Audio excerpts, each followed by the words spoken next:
ఇప్పుడు ఆరోగ్యకరమైన పొన్నగంటి పెసరపప్పు కూర చేసి చూపించబోతున్నాను. దీనికోసం 2 కట్టలు పొన్నగంటి ఆకు తీసుకున్నాను. ఆకు అంతా శుభ్రం చేసుకొని కడిగి వడేసి పెట్టుకోవాలి. ఆకు తరిగిన తర్వాత ఆకు కడుక్కోకూడదు, ముందుగానే కడుక్కోవాలి. ఆకు కడిగి వడేసి పెట్టుకున్న తర్వాత సన్నగా తరుక్కోవాలి. కాడలతో కూడా వేసుకుంటే కూర చాలా బాగుంటుంది. కొంతమంది కాడలు వేయరు, కానీ కాడలు వేసుకుంటేనే బాగుంటుంది. ఆకు సన్నగా తరుక్కోవాలి. ఈ విధంగా తరుక్కోవాలి ఆకు అంతా కూడా. ఆకులో ఎక్కువ నీరుంటే కూర ఉడికినప్పుడు అంతా నీరు ఎక్కువ తేలిపోతుంది కాబట్టి ఆకు బాగా నీళ్లు ఒడిసిపోయే వరకు ఉంచుకోవాలి.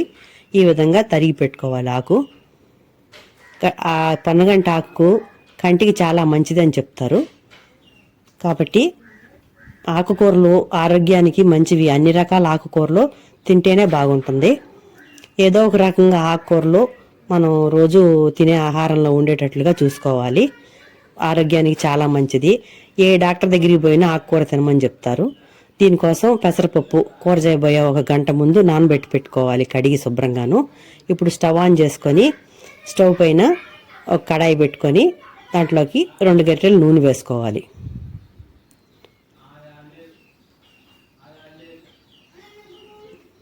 నూనె తక్కువే పడుతుంది కూరలకి, ఎక్కువ అవసరం లేదు. ఆకుకూరలకి తక్కువతోనే కూరలో చేసుకోవచ్చు. ఆకుకూరలో ఏ రకంగానైనా ఆకుకూరలు వండుకుంటే మంచిది. ఈ తిరగమాతలోకి ఆవాలు, శనగపప్పు, పచ్చిపప్పు, జీలకర్ర, ఎండుమిర్చి, వెల్లుల్లిపాయలు వేసి వేయించుకోవాలి. ఇవి బాగా వేగిన తర్వాత ఒక 2 రెమ్మలు కరివేపాకు కూడా వేసి వేయించుకోవాలి.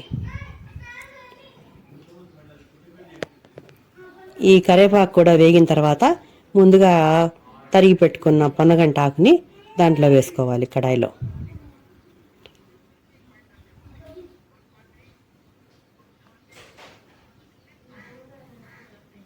ఇప్పుడు అంతా ఒకసారి బాగా కలుపుకోవాలి. ఆకంతా కూడా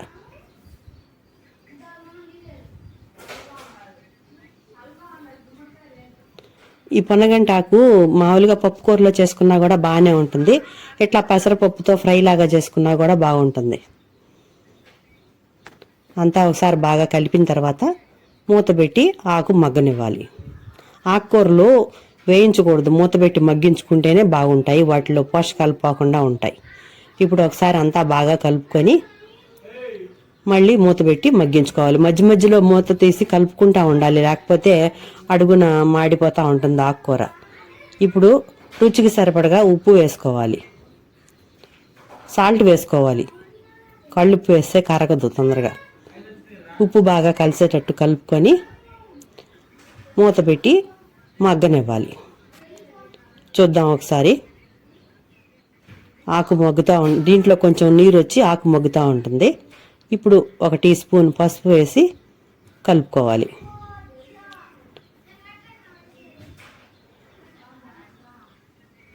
మళ్ళీ మూత పెట్టి మగ్గనివ్వాలి. చూద్దాం. ఇప్పుడు చాలా వరకు మగ్గింది. ఒకసారి అంతా బాగా కలుపుకొని ముందుగా కడిగి నానబెట్టుకున్న పెసరపప్పు వేసుకోవాలి. 1 గంట ముందు నానబెట్టుకుంటే సరిపోతుంది. అంతా బాగా కలుపుకొని ఆకు పెసరపప్పు కలిసే విధంగా బాగా కలుపుకోవాలి.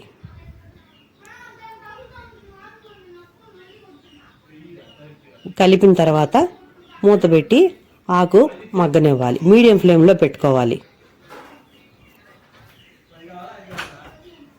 మళ్ళీ ఒకసారి చూద్దాము. అంతా ఒకసారి బాగా కలిపితే ఇంకా కొంచెం సేపు మగ్గనివ్వాలి. పెసరపప్పు మగ్గలేదు. కారం వేసేసి రుచికి సరిపడగా కారం వేసుకొని అంతా బాగా కలుపుకొని మళ్ళీ మూత పెట్టి మగ్గనివ్వాలి.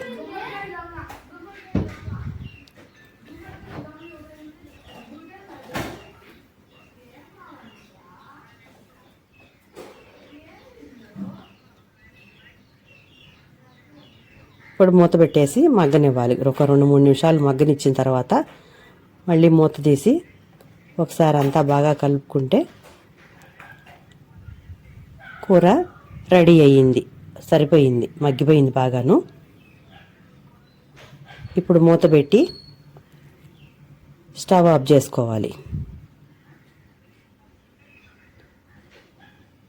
కూర ప్లేట్లోకి తీసుకుంటే ఈ విధంగా ఉంటుంది.